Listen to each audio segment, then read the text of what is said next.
Welcome back to the Arash Markazi Show, presented by the Sporting Tribune on the mightier 1090 ESPN Radio in Southern California, 98.5 The Bet in Las Vegas, and the Hawaii Sports Radio Network, 95.1 FM and AM 760 in Hawaii. Just as a reminder, if you have a question or comment or just want to win tickets to an upcoming game or an event or fight in Southern California, Las Vegas, or Hawaii, call our hotline 310-400-0340. All right, let's go out to the Circus Sports Guest Hotline. Joining us from T-Mobile Arena, where everything will be happening tomorrow night in Las Vegas, it is the Sporting Tribune's Steve Karp. Steve, how are you doing? Hot. Very hot. But I'll tell you what, guys. After watching the Raiders practice on Wednesday in the heat, it was like 103 at 9 in the morning in Henderson. I'm very fine being here at T-Mobile Arena. Hey, Adrian, I was worried about our guy Carpy there. I said, make sure you're hydrated, make sure you're drinking water. Damn We straight. don't need the Sporting Tribune as much as we love publicity and attention. We don't need the news reports saying the Sporting Tribune and three-time Hall of Fame journalist Steve Karp had to be carried off on a stretcher or something. So Carpy's good. I was ready. I had my floppy hat, my sunscreen, my water. You know, the Raiders do something really smart, guys. They not only take a water break during practice, they take a cooling break.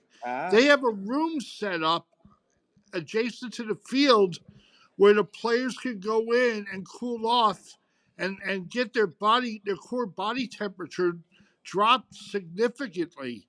Because, you know, when you're out there, they weren't even in full pads the other day. They were just in helmets and shorts.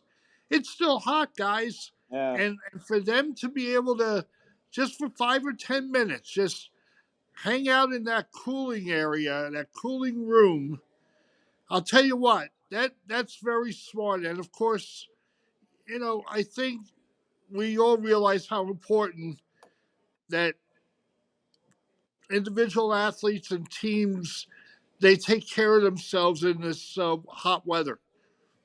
No doubt about it. All right, we do want to talk about the big fight, Spence Crawford. Those who cover the fight game say it is without question the biggest fight of the year. But really, I mean, perhaps you got to go back to Fury Wilder, you know, pre-pandemic, for the biggest boxing match we've seen here in maybe 3, 4, 5 years. Carpy, your thoughts on this fight? Well, I'm glad they made it, first of all. And it took the two fighters themselves to make this happen. You know, it wasn't like promoters got in the middle of it and they dickered back and forth like they did with the Mayweather-Pacquiao fight, which was years too late, in my opinion, to be made.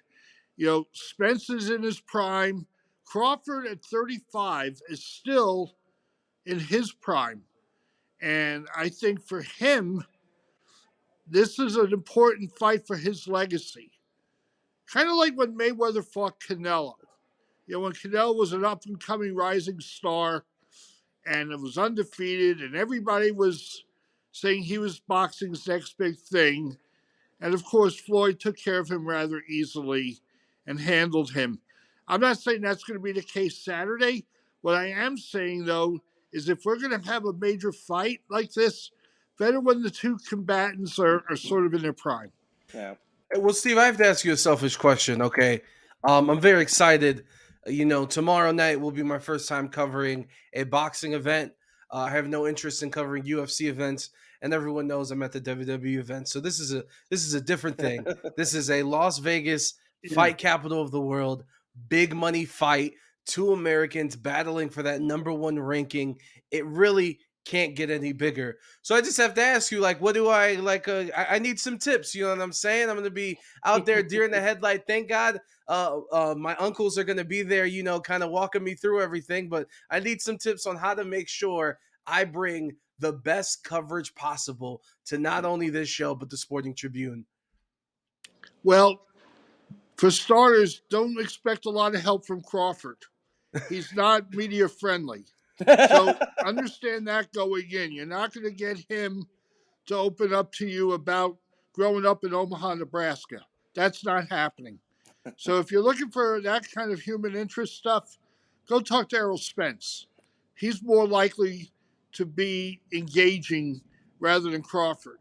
Okay, and remember, Crawford isn't worried about hyping his fights. He's worried about winning his fights. The guy's 30, what's he, 38, 39 and 0. Okay? He doesn't care if people watch or don't watch. He just wants to win and keep winning, stay undefeated, cement his legacy as one of the great welterweights of his era.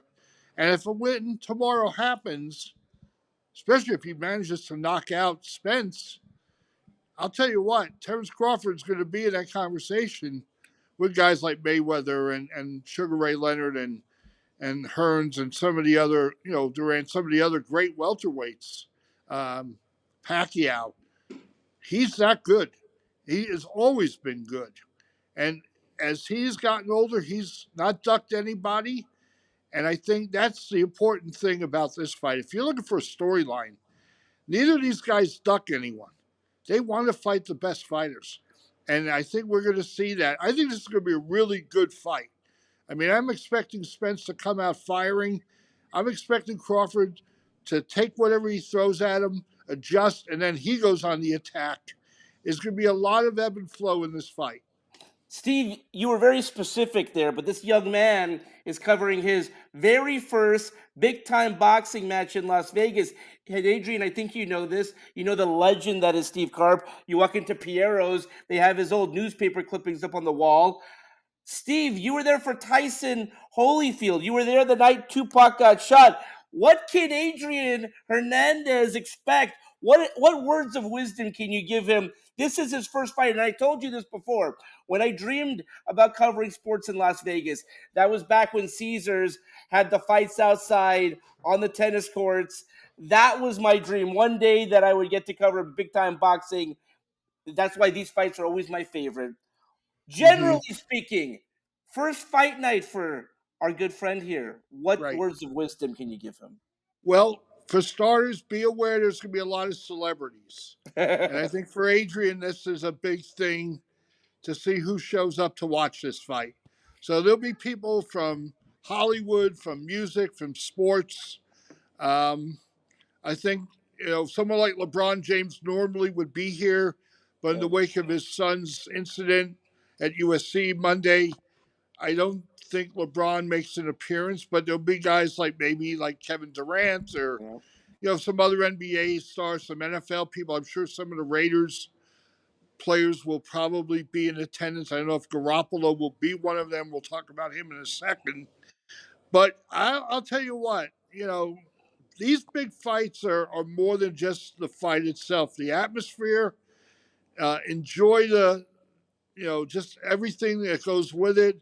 As we get closer to fight time, you'll enjoy the walkouts from the two fighters, the music, the entourages, all the things that kind of make these big fights special. And of course, I think Jimmy Lennon Jr. is doing the ring announcing. He's a legend as well. Of course, we all know his dad from LA and stuff. That goes back to when I was a kid.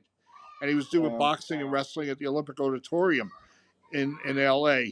Hey, Rosh, did you ever go to the Olympic Auditorium, by the way? No, you know what? I heard stories about it. I've driven past it. I know the history and what it means. Certainly, where I grew up, I went to a lot of fights at the Forum, the Los Angeles Sports Arena, which is no longer there. But sadly, the Olympic Auditorium, I did not go to.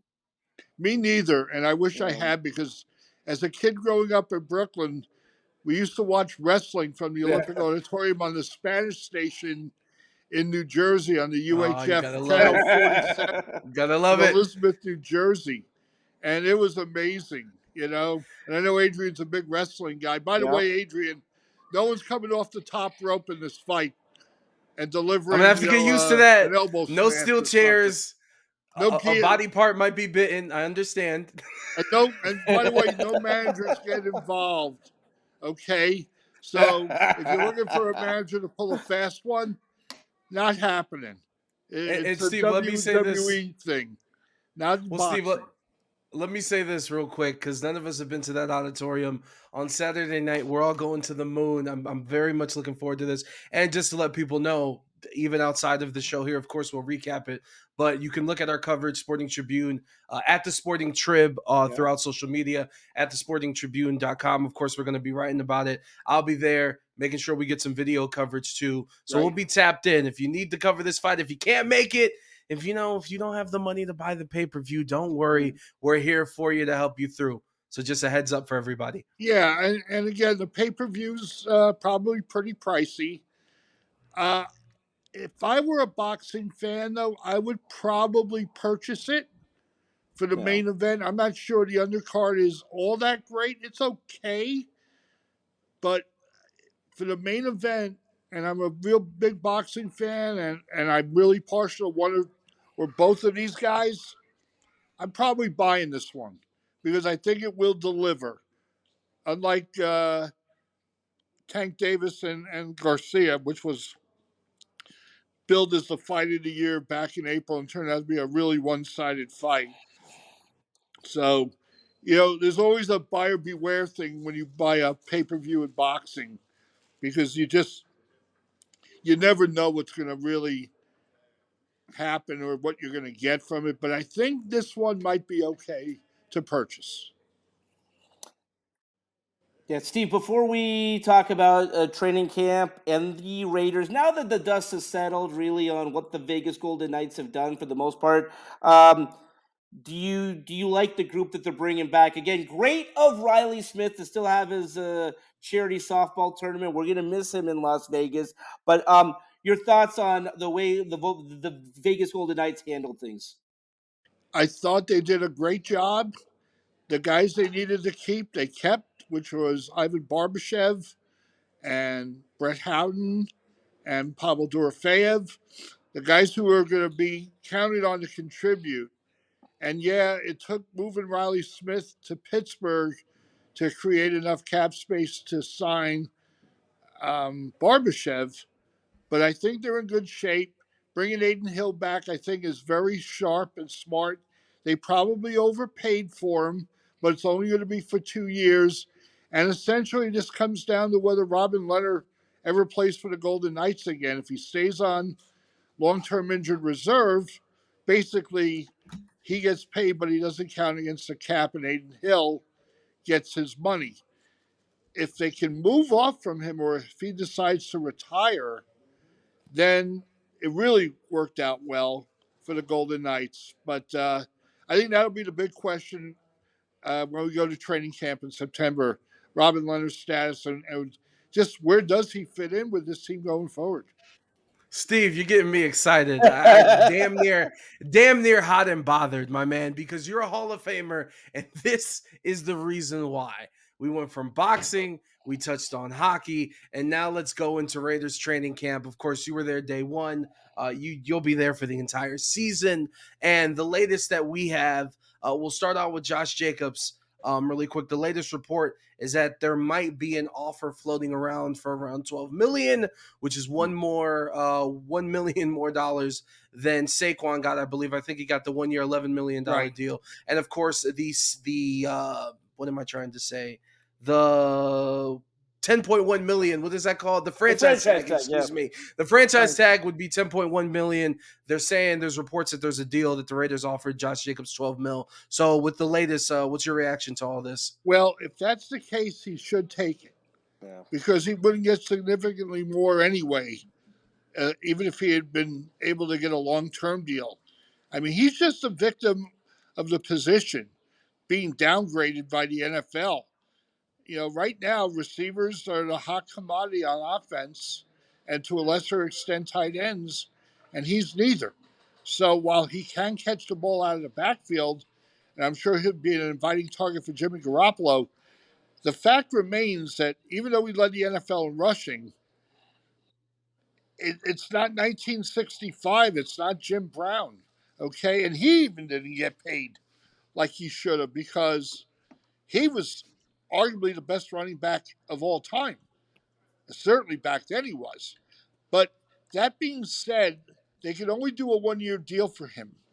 So if Josh Jacobs is smart and if Dave Ziegler is offering him 12 million, however the money comes out, bonuses, incentives, whatever, take this money, get here, get yourself ready to play, and be part of an offense which has the potential to be pretty good. And obviously, the caveat there is Really? number 10. Oh, yeah. Uh, Are you kidding me? What do You you know, mean? Garoppolo, if he's healthy and can stay healthy, he could move that team up and down the field and score points. They got It's been weapons. 4 years. It's been like, when's the last time he was fully healthy or close to it? Well, this is what I wrote the other day. That's the huge question mark. He hasn't stayed healthy in years. yeah. Now, he could have something freaky happen to him, a non-contact injury, and be done. You just never know. But what I'm saying is, as of Wednesday, when he practiced for the first time, he looked fine. He was moving. There was no limp. He was moving around. He took part in all the drills.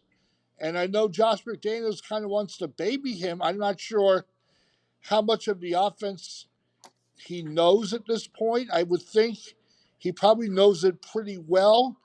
And maybe it's just the language and terminology he's got to get down.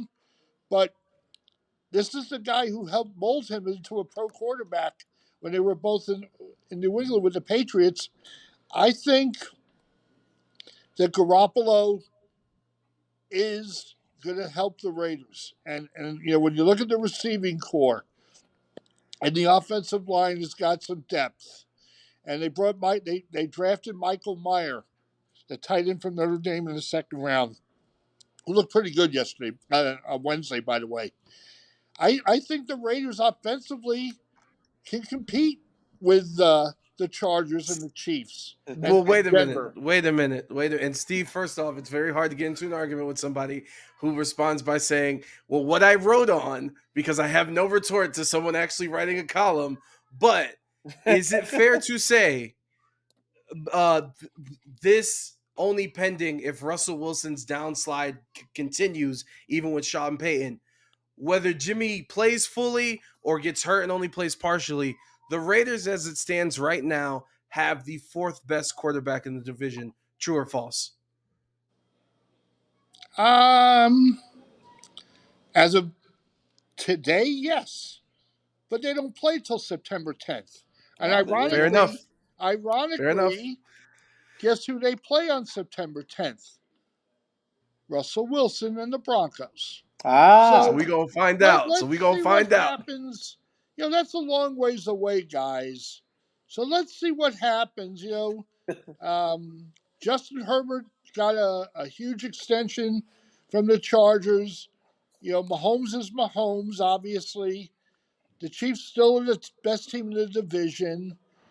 But as I wrote, the defense is going to decide whether the Raiders are good or not. If they improve or if they slip. They've got to get better defensively. They got to make plays. They got to stop drives. They got to give the offense the ball with decent field position so they can do something with it, not settle for field goals. So, Adrian, I admire your passion for the silver and black, but I got to tell you, from an objective standpoint, I think that this is going to work out for the Raiders having Garoppolo instead of Derek Carr. I just Steve. I Yeah. I already know that he and McDaniels are already on the same page, which is something, by the way, Derek Carr never did last season, which is He why just he's threw a lot of gone. interceptions. You're right. Yes, sir. I agree Yeah. with you on that, Steve. Yeah, we listen. We only have 60 seconds left, so really quick, Steve. Uh, Jimmy G, and you were in the press conference. I don't know how he worded this, but he said he loves Las Vegas. The people here are nice. Maybe they are nicer than they were in San Francisco. To your point, Steve, I think that if Jimmy G leads them to the playoffs, and by the way, we're talking about a guy who led the 49ers to the Super Bowl, was one play away from leading them back to the Super Bowl. If he at least Mhm. has a good season, Jimmy G, the heartthrob that is Jimmy G, I mean, he will be Mhm. Mr. Las Vegas. I mean, forget Wayne Newton. Adrian, I'm telling you, Jimmy G. I mean, are you kidding me? This guy. I mean, listen. We He's gotta got go. moxie. We gotta Oh go. my no! Listen, I gotta say this, and you're gonna be out there at practice. You'll be at some games. I'm hoping, because if you're in the presence of Jimmy G, there's something about him. There's Yeah, something he's about sexy as hell. I understand. I get it. He's beautiful. I get it. I understand. He's a You beautiful know what? man. He's happy Yeah. to be here. Yes. He's very quickly assimilated into the city's culture. We saw him at Yeah. Golden Knights playoff games Steve, here he at is the new T-Mobile. he's the new Mr. Las Vegas, and we're gonna have you back on because you are the voice of Las Vegas sports, 3-time Hall of Famer Steve Carp. All right, that's all the time we have for today. Let's do it again next week. Until then, this is Arash Markazi saying, stay safe and stay healthy.